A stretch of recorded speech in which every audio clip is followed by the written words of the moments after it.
আজই ডাউনলোড করুন আর এনজয় করুন আপনার পছন্দের শো। তুমি কাজে জয়েন করতে পারো, কিন্তু একটা শর্তে। কি শর্ত? তুমি আর কোনোদিনও নিজের জীবনের ঝুঁকি নেবে না। রাজি? আপনার জন্য আমি আমার জীবন ফিরে পেয়েছি। না কুসুম, ঈশ্বর তোমাকে নতুন জীবন দান করেছেন।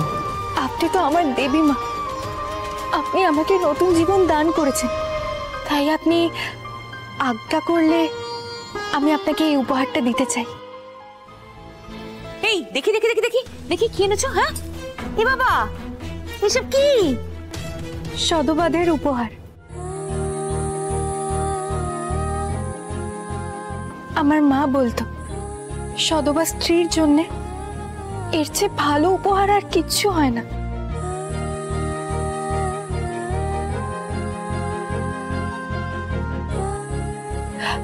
আপনি আমাকে নতুন জীবন দিয়েছেন, তাই তার প্রতিদানে আমি আপনাকে এই উপহারটা দিতে চাই।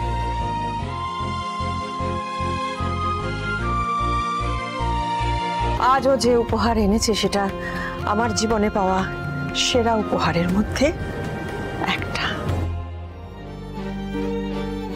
আমার জন্য আনা উপহার আমাকে দেবে তো কুসুম?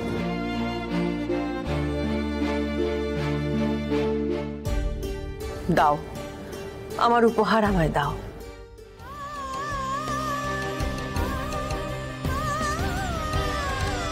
এই উপহারের কথা আমি সারা জীবন মনে রাখবো। এই উপহারের মূল্য আমার কাছে অপরিসীম।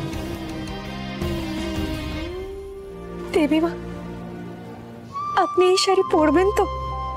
কথা দিলাম তোমায়, এই শাড়ি আমি পরবো।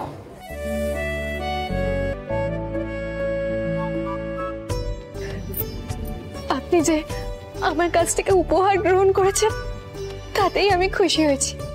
দেবী মা, আপনি অনুমতি দিলে একটা কথা জিজ্ঞাসা করব?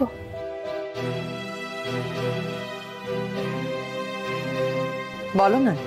আমি এখন অনেকটাই সুস্থ, তাই আমি কাল থেকে কাজে আসতে পারি? তুমি কাজে জয়েন করতে পারো, কিন্তু একটা শর্তে।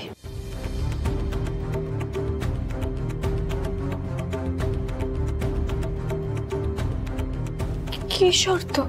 তুমি আর কোনোদিনও নিজের জীবনের ঝুঁকি নেবে না। রাজি? ক্ষমা করবেন দেবী মা, তবে এই পরিবারে কোনো বিপদ এলেছে আমাকে ঝাঁপিয়ে পড়তেই হবে। ছোটবেলায় আমি মায়ের কাছে শুনেছি আপনারা আছেন, তাই আমরাও আছি।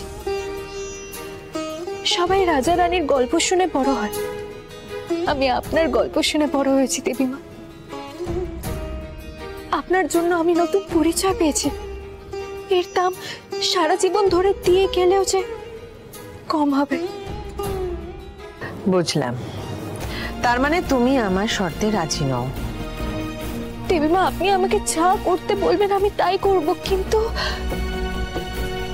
তুমি সবসময় মাথা নিচু করে দাঁড়াও কেন কুসুম? মাথা উঁচু করে বাঁচবে, কারণ তোমার মতন মন কারণ নেই। তুমি সবার থেকে আলাদা।